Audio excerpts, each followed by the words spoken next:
ദൈവം നമുക്ക് തരുന്ന തലമുറയെ ശാസിച്ചും ശിക്ഷിച്ചും സ്നേഹിച്ചും ലാളിച്ചും വളർത്തുവാനാണ് പുസ്തകം നമ്മെ പഠിപ്പിക്കുന്നത്. ചെറുപ്പത്തിലെ മക്കളെ ശിക്ഷിക്കണം. 18 വയസ്സായിട്ട് അവനെ അടിക്കാന്ന് വെച്ചാൽ ചിലപ്പോൾ അവൻ അടിക്കുന്നത് തടയുകയും ചെയ്യും. നിനക്കിട്ടൊന്ന് തരാനും 18ആയിട്ടതല്ല. ഇപ്പൊ അവന് ആരോഗ്യമില്ലല്ലോ, കുഞ്ഞാ. 18 അടിക്കാൻ ചെല്ലുമ്പോൾ ഒറ്റയടി അടിക്കുമ്പോൾ അവൻ വെട്ടും.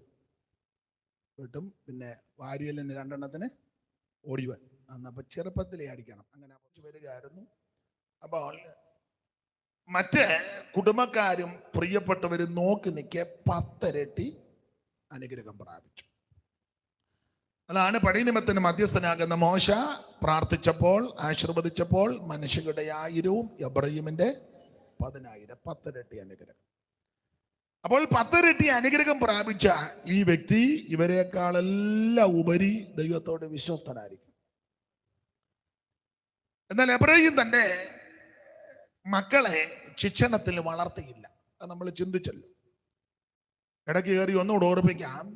ദൈവം നമുക്ക് തരുന്ന തലമുറയെ ശാസിച്ചും ശിക്ഷിച്ചും സ്നേഹിച്ചും ലാളിച്ചും വളർത്തുവാനാണ് പുസ്തകം നമ്മെ പഠിപ്പിക്കുന്നത്.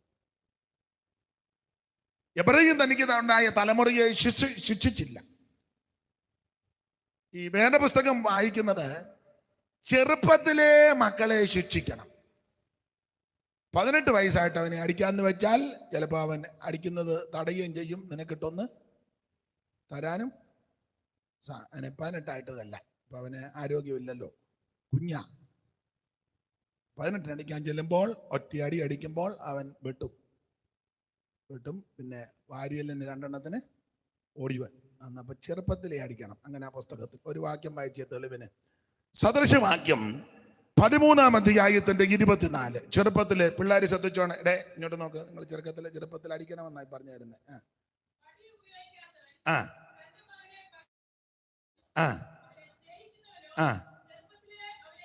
പിള്ളേരെ സ്നേഹിക്കുന്നവര് ചെറുപ്പത്തിലെ ശിക്ഷിക്കണം. മൈക്ക് കൊടുക്കണ്ട. മൈക്കിഞ്ഞെടുത്തിന്റെ അടുത്തുണ്ട് വള്ളിയെല്ലാം ഇട്ട് തന്നെ ഓടുക. കേൾക്കുന്നുണ്ടോ? നീ ഓടി. നീ ഇങ്ങോട്ട് തിരിഞ്ഞിരിക്കും. അങ്ങോട്ട്. അപ്പോൾ പിള്ളേരെ ചെറുപ്പത്തിലെ ശിക്ഷിക്കണം. ചെറുപ്പത്തിൽ ശിക്ഷിച്ചില്ലെങ്കിൽ പ്രായമാകുമ്പോൾ നീ എന്നും ഉപവാസമായിരിക്കും. അങ്കമാമ വല്ലതും കഴിക്കുന്നത് ഇല്ല, സാങ്കുട്ടിക്ക് വേണ്ടി ഉപവസിച്ച് പ്രാർത്ഥിക്കുക. മനസ്സിലാകുന്നുണ്ടായിരിക്കും. കഴിച്ചാൽ എന്തെങ്കിലും കഴിക്കുന്നു ഇല്ല, ഫാസ്റ്റിങ്ങാ. എല്ലാവരും കഞ്ഞി കുടിക്കുമ്പോൾ നീ നോക്കിയിരിക്കും. ഗതികേടുണ്ടാക്കരുത്. അപ്പൊ ചെറുപ്പത്തിലെ പിള്ളേരെ ശിക്ഷിക്കണം. അതാ വേദപുസ്തകത്തിലെ പ്രമാണം. ഞാൻ ഈ വേദപുസ്തകത്തിലെ പ്രമാണമാ പറയുന്നത് കേട്ടോ. ലോകത്തിന്റെ രാജ്യത്തിന്റെ ചില രാജ്യങ്ങളുടെ നിയമങ്ങളൊക്കെ കാണും. അതെന്റെ വിഷയമല്ല. വേദപുസ്തകത്തിലെ പ്രമാണം. സ്തോത്രം. അപ്പൊ ചെറുപ്പത്തിലെ പിള്ളേരെ ശിക്ഷിക്കണം. സദൃശവാക്യത്തിൽ തന്നെ ഉണ്ട്. അങ്ങനെ ശിക്ഷിക്കുമ്പോൾ കൊല്ലാൻ വേണ്ടി അവനെ ശിക്ഷിക്കരുത്. ഒറ്റ തല്ലിന് കൊല്ലും. അങ്ങനെ പിള്ളേരെ ശിക്ഷിക്കരുത്. നിങ്ങളാണ്ട സദൃശവാക്യം 19-ാം അധ്യായത്തിന്റെ 18-ാമത്തെ വാക്യം വായിച്ചു.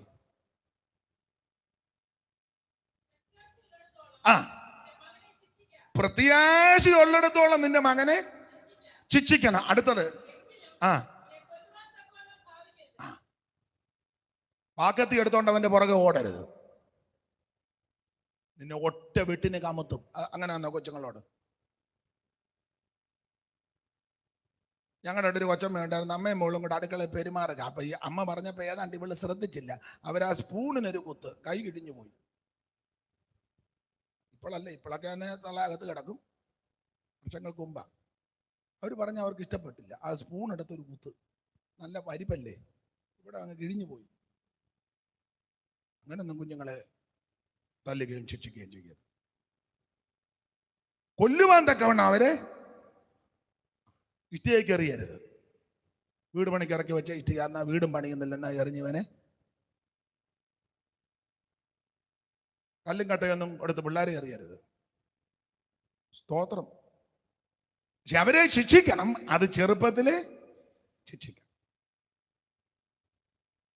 ചുമ്മാ കയറി പിള്ളേരെ അടിക്കുകയും ചെയ്തു. അങ്ങോട്ടും ഇങ്ങോട്ടും പോകുമ്പോൾ ഓരോ അടി, കൊച്ചുങ്ങൾ വക വെക്കുകയല്ല.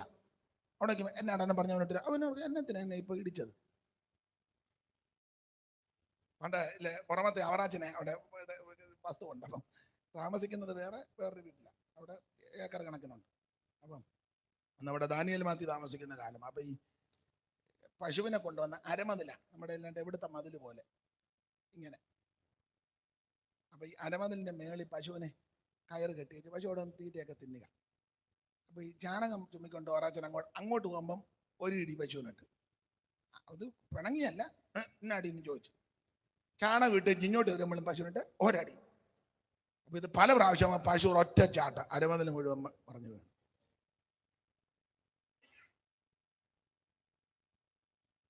അന്നത്തെ കാലത്ത് 10,000-25,000 രൂപ. ഇത് മൊത്തം കെട്ടണ്ടേ? ചുമ്മാ അങ്ങോട്ട് കൊണ്ടുപോ തട്ടിയതാ. കുഞ്ഞുങ്ങളെ അങ്ങനെ അല്ല ശിക്ഷിക്കേണ്ടത്. അത് ചെറുപ്പത്തിൽ ശിക്ഷിക്കണം, കൊല്ലുവാൻ തക്കവണ്ണം അവരെ. ഇത് എബ്രാഹിം ഇതൊന്നും ചെയ്യുന്നില്ല. സ്തോത്രം. ഈ സദൃശവാക്യത്തിൽ വേറൊരു പദമുണ്ട്, തന്നിഷ്ടത്തിന് പിള്ളാരെ വിടരുത്. പിള്ളാരെ തന്നിഷ്ടത്തിന് വിടരുത്. മമ്മി യൂത്ത് പ്രോഗ്രാമാ, PIP, CA, CM 3 ദിവസത്തെ പ്രോഗ്രാം ഉണ്ട്. പാസ്റ്ററും ഫാമിലി വിടരുത്. അത് കുറച്ചുള്ള ആത്മീയം. അല്ലേ പോകുന്നെങ്കിൽ അപ്പനും അമ്മയും കൂടെ പോകണം. മനസ്സിലാകുന്നു? ഞങ്ങൾക്ക് വേണ്ടപ്പെട്ട അച്ചാനുണ്ട്, അവര് വിദേശത്തായിരുന്നു. സഭക്കാരെല്ലാം കൂടെ വന്ന് പറഞ്ഞ്, എന്നാണ് ഞാൻ പറഞ്ഞത്, സഭക്കാർ വന്ന് പറഞ്ഞ്, പേര് ഞാൻ പറയുന്നില്ല, അച്ചായ നമ്മുടെ യൂത്ത് എല്ലാം കൂടെ വൈകിട്ട് പിന്നെ പാട്ടുമൊക്കെ പഠിച്ച് ചർച്ച് വെച്ച് പാട്ടുമൊക്കെ പഠിച്ച് വെളുക്കുവോളം എന്താ എന്നെ പറഞ്ഞേ, എന്തുവാ താലന്ത് പരിശോധന, പിള്ളേരുടെ താലന്ത് പരിശോധന. അപ്പൊ ഈ പുള്ളിക്കാരൻ പറഞ്ഞാൽ നല്ലതാ, പിള്ളേർക്ക് താലന്തുള്ളത് പരിശോധിക്കുന്നത് നല്ലതാ. പുള്ളി നല്ല രസികനാ, നല്ലതാ പിള്ളേരുടെ താലന്ത് പരിശോധന. സഭയുടെ സെക്രട്ടറിയും പിന്നെ ട്രഷാറും ഒക്കെയാ, കമ്മിറ്റിക്കാരും ഒക്കെ കാപ്പിയൊക്കെ കൊടുത്ത് അലുവായും കൊടുത്തു. അവിടെ 2 പെൺപിള്ളേരുണ്ട്. അപ്പൊ അവരെയും കൂടെ കൊണ്ടുപോകാൻ ആ കാറുമായിട്ട് ബാക്കി പിള്ളേരെല്ലാം ചർച്ചിൽ കൊണ്ടാക്കി. ലാസ്റ്റ് കൈക്ക് വന്നേക്കുക. അപ്പൊ പുള്ളിയോട് പറയും, പുള്ളി നല്ല ഓഫീസ് ചുമതലപ്പെട്ടവനാ. പുള്ളി പറഞ്ഞ നല്ലതാ നമ്മുടെ പിള്ളേരുടെ താലന്തൊന്ന് പരിശോധിക്കുന്നത്, നല്ലതാ, അലുവ കഴിച്ചാട്ടെ എല്ലാം പറഞ്ഞു കൊടുത്തേച്ച് പറഞ്ഞ്. അപ്പൊ ഞങ്ങൾ പിന്നെ നിങ്ങൾ ഇങ്ങോട്ട് വന്നത്, പെൺപിള്ളേരെ 2 പേര് ഞങ്ങളുടെ കൂടെ 16-17 വയസ്സുണ്ട്. പുള്ളി പറഞ്ഞു ഇല്ല, അവരുടെ 2 പേരുടെയും താലന്ത് ഞാനും മോളിയും കൂടെ പരിശോധിക്കുന്നത്. സഭക്കാരെല്ലാരും പരിശോധിക്കാം. അതിന്റെ അർദ്ധരാത്രി, രാത്രി 9:30 മുതൽ ഞാൻ ഇപ്പൊ അത്ര ഒറ്റ വാക്ക് പറഞ്ഞ് അത് ചെന്ന ഒരാൾ പറഞ്ഞു നമ്മൾ വരണ്ട ഒരു കാര്യവും. ഒരുത്തൻ പറഞ്ഞു ആ അലുവായും കൂടെ എനിക്ക് വേണ്ടെന്ന് പറഞ്ഞു. ഞാൻ അത്രയും പറഞ്ഞ ഭാഗം തന്നിഷ്ടത്തിന് പിള്ളാരെ അങ്ങനെ ആ പുസ്തകം നിങ്ങളാണ്ട് ആ സദൃശവാക്യം ഞാൻ പറയുന്ന പദമേ വായിക്കാവുള്ളൂ. സദൃശവാക്യം അതിൻ്റെ 29-ാം അധ്യായത്തിന്റെ 15-ാമത്തെ വാക്യത്തിന്റെ 2-ാം ഭാഗമേ വായിക്കാവുള്ളൂ. തന്നിഷ്ടത്തിന് അതാ തന്നിഷ്ടത്തിന് വിട്ടിരുന്ന ബാലൻ അമ്മയ്ക്ക്, അപ്പൊ തന്നിഷ്ടത്തിന് വിടരുത്. പിള്ളേർക്ക് അറിയത്തില്ല, പക്വത വന്നിട്ടില്ല, അവർക്ക് തന്നിഷ്ടങ്ങളുണ്ട്. അതിന് പിള്ളേരെ വിടരുത്. ചില ഡ്രസ്സ് കാണുമ്പോൾ അവർക്ക് തന്നിഷ്ടം വരും, അതിന് വിടരുത്. ചില സ്ഥലങ്ങളിൽ പോകാൻ പിള്ളേർക്ക് തന്നിഷ്ടം ഉണ്ടെങ്കിൽ അപ്പനോ അമ്മയോ കാണണം. സ്തോത്രം. തന്നിഷ്ടത്തിന് വിടരുത്. തന്നിഷ്ടത്തിന് വിട്ടാൽ ഒടുവിൽ ക്ലേശിക്കേണ്ടി വരും. ഞാൻ എല്ലാ ഭാഗവും സ്തോത്രം പറയുന്നില്ല. അപ്പോൾ എബ്രായീം കുഞ്ഞുങ്ങളെ ശിക്ഷിച്ചും ശാസിച്ചും വളർത്തുകയില്ല. പൊട്ടിപ്പോകത്തക്ക അടിയെന്നാ കൊടുത്തേക്കുന്നത്. അങ്ങനെ പിള്ളേരെ അടിച്ച് ശാസിച്ച് വളർത്തിയാൽ അവരുടെ പ്രാണനെ പാതാളത്തിൽ നിന്ന് രക്ഷിക്കാം. അതും സദൃശവാക്യത്തിലുണ്ട്. 23-ാം അധ്യായത്തിന്റെ 14-ാം വാക്യം വായിച്ചേ. ആ ആ വടികൊണ്ട് അവനെ അടിക്കുന്നതിന് നീ അവന്റെ പ്രാണനെ പാതാളത്തിൽ നിന്ന് പിടിക്കും. അവന്റെ പ്രാണനെ രക്ഷിക്കുക. സ്തോത്രം. മാത്രമല്ല, മുമ്പേ വായിച്ച 29-ാം അധ്യായത്തിന്റെ 15-ാമത്തെ വാക്യത്തിൽ അടിച്ചാൽ അവന് ജ്ഞാനമുണ്ടാകുമെന്ന് വായിച്ചേ. ആ വടിയും ശാസനയും ജ്ഞാനത്തെ നൽകുന്നു. അപ്പോൾ ദൈവം നമുക്ക് തരുന്ന കുഞ്ഞുങ്ങളെ വെറുതെ തല്ലരുത്, കൊല്ലാൻ വേണ്ടി തല്ലരുത്, അവരെ കണ്ടമാനം ഉപദ്രവിക്കരുത്. വേദപുസ്തകത്തിന്റെ പ്രമാണപ്രകാരം ശാസിച്ചും ശിക്ഷിച്ചും വളർത്തിയാൽ അവർക്ക് ജ്ഞാനമുണ്ടാകും, അവർക്ക് ദോഷം വരികയില്ല, അവരെല്ലാം കർത്താവിനാൽ അനുഗ്രഹിക്കപ്പെടും. ഏലിക്ക് പറ്റിയ കുഴപ്പം പിള്ളേരെ ശാസിച്ച് അമർത്തിയില്ല. ദൈവദോഷം പിള്ളേർ കാണിക്കുന്ന കാട്ടായവല്ല ഏലി കേൾക്കുന്നുണ്ട്. പുള്ളി അതിനെല്ലാം കണ്ണുമാട്ടം ചെയ്യുക. ചില ആൾക്കാർ നിങ്ങൾ ശ്രദ്ധിച്ച ചില അവരുടെ പിള്ളേർ ചെയ്യുന്ന ഒന്നും അവര് കാണുകയില്ല, അതെല്ലാം മറച്ചു വെക്കും, മൂടി വെക്കും. വേറെ പിള്ളേരുണ്ടെങ്കിൽ ഉടനെ അവർ പ്രശ്നം ഉണ്ടാക്കി കളയും. അവർ പ്രശ്നം ഉണ്ടാക്കും. സഭയ്ക്കകത്തും ഇവിടെ ഒക്കത്തില്ല, അത് വേറൊരു കേസ്. ചില സഭകളിലൊക്കെ അങ്ങനെ. അത് പാടില്ല. പിള്ളേരെ ശാസിച്ച് അമർത്തണം. അപ്പൊ ഈ എബ്രഹാം ഇതൊന്നും ചെയ്തില്ല. അതുകൊണ്ട് പിള്ളേര് മോഷിച്ച് ഗത്തുകാരന്റെ കന്നാലിയെ മോട്ടിക്കാൻ ചെന്ന് അടിച്ചു കൊന്ന് പിന്നിരുന്ന് കരഞ്ഞ് പ്രാർത്ഥിച്ച് പെരിയാവെന്ന് പറഞ്ഞ് ചെറുക്കമുണ്ടായി. അവന്റെ മകൻ തലമുറയിൽപ്പെട്ടതാണ് യഹോശുവ, നൂന്റെ മകൻ യഹോശുവ. അങ്ങനെ ഈ ഗോത്രത്തോടൊരു നീതി ഉണ്ടായി. ഇങ്ങനെ ദൈവിക നന്മകൾ പ്രാപിച്ച ഇവര് വ്യവസ്ഥ പ്രകാരം ജീവിച്ചില്ല. നമ്മൾ കഴിഞ്ഞ ആഴ്ച ചിന്തിച്ചല്ലോ, എബ്രഹാം ഗോത്രക്കാരെല്ലാം വളഞ്ഞ വഴി കൂടെ പോവുക. എല്ലാം കൂടെ വളഞ്ഞ വഴി, എല്ലാം വളഞ്ഞ വഴിയാ, പാമ്പ്. അതുകൊണ്ട് ഈ പ്രമേണത്തിൽ നിൽക്കാഞ്ഞത് കൊണ്ട് സംഖ്യാപുസ്തകത്തിൽ നമ്മൾ വായിക്കുമ്പോൾ ഇവരെ പിന്നത്തെ അതിൽ ഇസ്രായേൽ മക്കളെ എണ്ണി 2 സ്ഥലത്ത് വെച്ച് എണ്ണി. ആദ്യം എണ്ണിയവരിൽ പല ആൾക്കാരും ഒടുക്ക എണ്ണിയപ്പോൾ കണ്ടില്ല, ആള് കുറഞ്ഞു. രണ്ടാമത്തെ എണ്ണം വന്നപ്പോൾ ആള് 2 സ്ഥലത്ത് വെച്ച് എണ്ണിയെന്ന 26-ാം അധ്യായത്തിന്റെ 63, 64, 65 ആദ്യ വാക്യം വായിച്ചേ. സംഖ്യ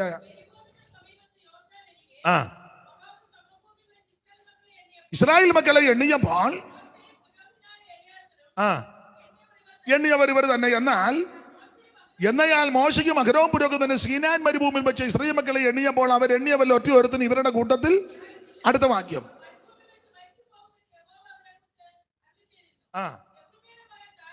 യെഫുന്നെയുടെ മകൻ കാലേബും നൂന്റെ മകൻ യോശുവയും ഒഴികെ ഒറ്റയൊരുത്തൻ ശേഷിച്ചില്ല. യോശുവയും കാലേബും അങ്ങ് ചെന്നു കനാനിൽ. യെഫുന്നെയുടെ മകൻ അവൻ യോശുവയും കാലേബും, യെഫുന്നെയുടെ മകൻ കാലേബും നൂന്റെ മകൻ യോശുവയും ഇവർ എണ്ണി തിട്ടമെടുത്തതിൽ യോശുവയും കാലേബും അങ്ങ് ചെന്നു. ബാക്കിയെല്ലാം പട്ടുപോയെന്ന് എഴുതിയേക്കുന്നത്. ഈ വാക്യമൊക്കെ വായിക്കുമ്പോൾ ഭയാനകമാണ്. അപ്പൊ 2 സ്ഥലത്ത് വെച്ച് വരെ എണ്ണി. ആദ്യം എണ്ണിയപ്പോൾ എബ്രഹാമിന്റെ കണക്ക് അല്പം കൂടുതലുണ്ടായിരുന്നു. വായിച്ച് സംഖ്യാപുസ്തകം 1-ാം അധ്യായത്തിന്റെ 32, 33 ആദ്യത്തെ എണ്ണത്തിലെ കണക്കാ. ആ ആ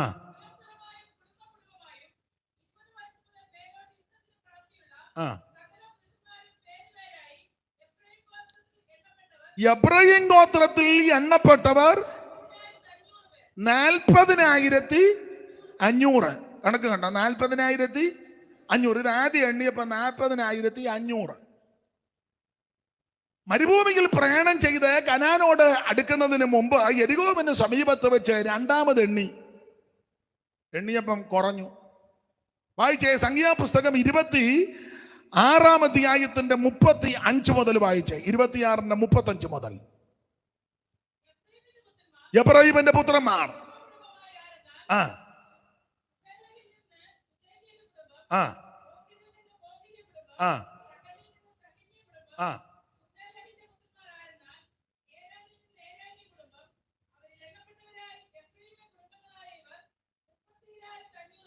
$30,500. ആദ്യം എണ്ണിയപ്പോ എത്രയാ?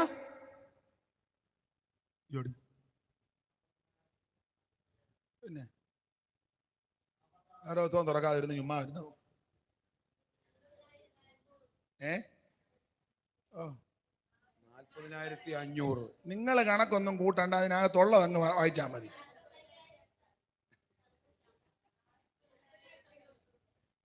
40,500. ഇത് അക്കത്തിൽ എഴുതിയത് കൊണ്ടായി പശക് വരുന്നത്. 40,500 പേര് ആദ്യം എണ്ണിയപ്പോൾ. രണ്ടാമത് എണ്ണിയപ്പോൾ എങ്ങനുണ്ട്? കാരണം മൊത്തം വളഞ്ഞ വഴി കൂടെ പോകുന്നത്. നേരായ മാർഗത്തിൽ നേരായ വഴി കൂടെ പോകുന്നില്ല. സാക്ഷാൽ വഴി യേശു ക്രിസ്തുവാ. അവിടുന്ന് പറഞ്ഞ് ഞാൻ തന്നെ വഴിയും, ആ വഴി വിട്ടേച്ച് വേറെ വഴി കൂടെ അവിടെ ഇരിക്കുന്ന പുള്ളി രക്ഷിക്കും, ഇല്ല അവിടെ ഇരിക്കുന്ന പുള്ളി രക്ഷിക്കും, ഇല്ല തള്ള രക്ഷിക്കും, അപ്പാപ്പൻ രക്ഷിക്കും, കൊച്ചമ്മ രക്ഷിക്കും. വളഞ്ഞ വഴി കൂടെ എല്ലാം അവിടെ ഏതാണ്ട് കൊണ്ട് കൊടുത്തു, ഇവിടെ ഏതാണ്ട് കൊണ്ട് കൊടുത്തു, അപ്പുറേ കൊണ്ട് കൊടുത്തു, അവിടെ മുട്ടയിലടിഞ്ഞ് അവിടെ ഉരുണ്ടു, എന്തെല്ലാം വളഞ്ഞ വഴി കൂടാ. വളഞ്ഞ വഴി കൂടെ പോയാൽ പരുവക്കേടാ. ഒറ്റ വഴിയേ ഉള്ളൂ, യേശു ക്രിസ്തു മാത്രം. Praise the Lord. അപ്പൊ 2 വട്ടം എണ്ണിയപ്പോൾ, 2-ാം വട്ടം എണ്ണിയപ്പോൾ ആദ്യം എണ്ണിയവരിൽ പലരും കാണുന്നില്ല. കാരണം വളഞ്ഞ വഴിയാ. മാത്രമല്ല, നമ്മളെ കഴിഞ്ഞ ദിവസം ചിന്തിച്ച് നിർത്തിയ ഭാഗവും അതാ. ഇവര് എബ്രഹീമിൽ നിന്ന് അമാലേക്കിൽ വേരിറങ്ങി. ആ 14-ാം വാക്യം വായിച്ച ന്യായാധിപം. എബ്രഹീമിൽ നിന്ന് അമാലേക്കിൽ വേരിറങ്ങി. അപ്പൊ എബ്രഹീമിന്റെ വേരിപ്പോ എവിടാ? അമാലേക്കിൽ ഇറങ്ങി. പക്ഷെ ഇവരോട് ദൈവം നീതിയോട് ഇടപെട്ടതാ. 10 ഇരട്ടി അനുഗ്രഹം പ്രാപിച്ച് കനാനിലേക്ക് കാല്, ഞാൻ നിർത്തുക, ബാക്കി നാളെ ബൈബിൾ ക്ലാസ്സിൽ നമുക്ക് ചിന്തിക്കാം. കനാനിലേക്ക് കാല് വെച്ച് ഇവർ പ്രവേശിച്ചപ്പോൾ എബ്രഹീം ഗോത്രത്തിന് അവകാശം കൊടുത്തു.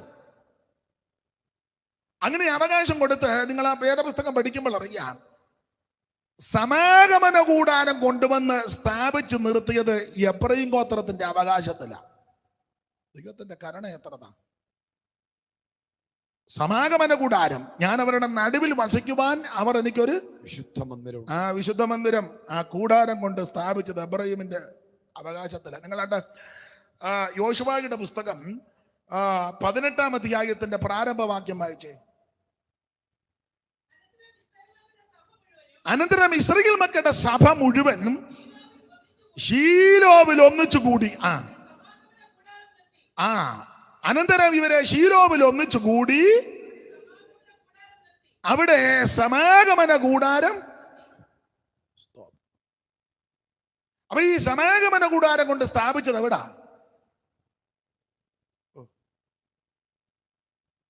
അവിടെ എഴുതിയിട്ടുണ്ടല്ലോ, നിങ്ങൾ പുതിയ സ്ഥലം ഒന്നും കണ്ടുപിടിക്കണ്ട. ഉറക്കെ പറ, ശീലോവില്. അപ്പോൾ സമാഗമന കൂടാരം കൊണ്ട് നിവർത്തിയത് ശീലോവില. ഈ ശീലോവ് എന്ന് പറയുന്ന സ്ഥലം എബ്രഹീമിന് അവകാശം കൊടുത്ത സ്ഥലമാണ്. ദൈവത്തിന്റെ കരുണ എത്ര വലുതാ!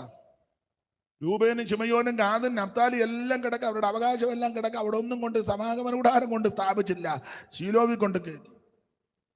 ഈ ശീലോവ് എന്ന് പറയുന്നത് എബ്രഹീം ഗോത്രത്തിന് അവകാശം കൊടുത്ത സ്ഥലമാണ്. 16-ാം അധ്യായത്തിന്റെ 5 വായിച്ച യോശുവ.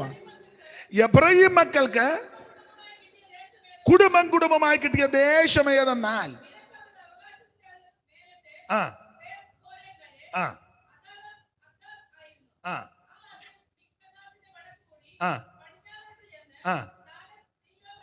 താനാക്ക് ശീലോവ് വരെ ചെന്നു. താനോട്ട് പഠിക്കുമ്പോൾ ഭാഗമല്ല. അപ്പം ശീലോവ് എന്നുള്ളത് എബ്രഹീം ഗോത്രത്തിന് അവകാശം കൊടുത്ത സ്ഥലമാണ്. യാതൊരു അർഹതയും യോഗ്യതയും ക്വാളിറ്റിയും ഇല്ലാഞ്ഞവന്റെ അവകാശത്ത് കൊണ്ടുവന്ന് ദൈവം സമാഗമനോടാരം കൊണ്ട് സ്ഥാപിച്ചു. എത്ര ശ്രേഷ്ഠമായിട്ടാണ് ദൈവം നമ്മെ നടത്തുന്നത്! അപാകതയുണ്ട്, മുടന്തുണ്ട്, ബലഹീനതയുണ്ട്, പോരായ്മയുണ്ട്, ന്യൂനതകൾ പലതുണ്ട്. അതൊന്നും വകവെക്കാതെ പാപത്തിന്റെ അധീനതയിൽ നിന്ന്, പിശാചിന്റെ പിടിയിൽ നിന്ന്, നാശകന്റെ കൈയിൽ നിന്ന്, സങ്കീർത്തനക്കാരന്റെ ഭാഷയിൽ പറഞ്ഞാൽ നാശകരമായ കുടിയിൽ നിന്ന്, കുഴഞ്ഞ ചേറ്റിൽ നിന്ന് നിന്നെ കരകയറ്റി പാറയാകുന്ന ക്രിസ്തുവിൽ ഉറപ്പിച്ച് അവിടെ കൊണ്ട് സമാഗമന കൂടാരം സ്ഥാപിച്ചു. എത്ര വിശ്വസ്തയോടെ ദൈവത്തെ സേവിക്കണം, എത്ര പരമാർത്ഥതയോടെ ദൈവത്തെ സേവിക്കണം. അർഹിക്കാത്ത നന്മ ദൈവം നിനക്ക് തന്നില്ലയോ? ദൈവം നിന്നെ പരിപാലിച്ചില്ലയോ? ദൈവം നിന്നെ സൂക്ഷിച്ചില്ലയോ? ദൈവം നിന്നെ നടത്തിയോ? നീ ചിന്തിക്കാത്ത വഴികളിൽ കൂടി നടത്തിയില്ലയോ? അർഹിക്കാത്ത നന്മകൾ ദൈവം തന്നില്ലേ? വിശ്വസ്തയോടെ ദൈവത്തെ ഭജിക്ക്, നന്ദിയോടെ ദൈവത്തിന് മഹത്വം കൊടുക്ക്. നമ്മുടെ താഴ്ചകൾ നമ്മെ ഓർത്തവൻ അവൻ നല്ലവനല്ലോ, അവന്റേതായ എന്നേക്കുമുള്ളത്.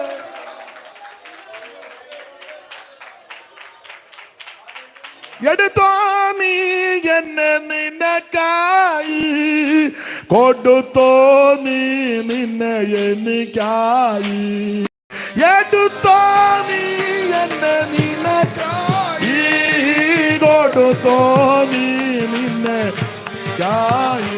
ആമേൻ വാഴ്ത്തിടും സദാ പ്രിയാദവ. കൈയടിച്ച് ചേർന്ന്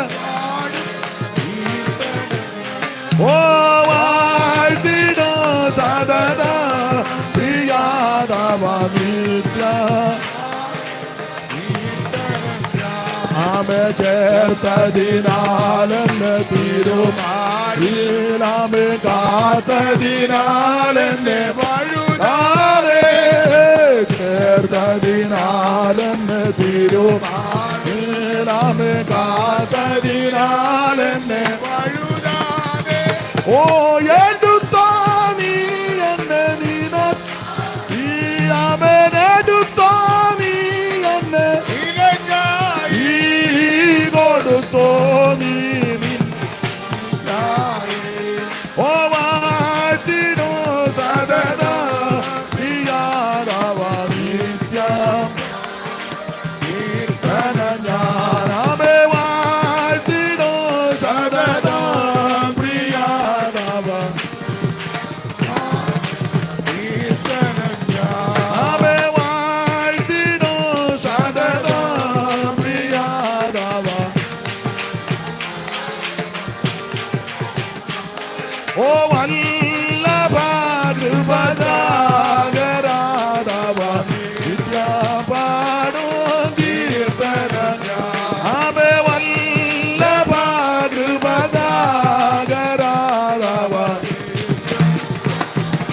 കീർത്തന ഞാനാമേനെല്ലാ കുറവും തീർത്തൽ.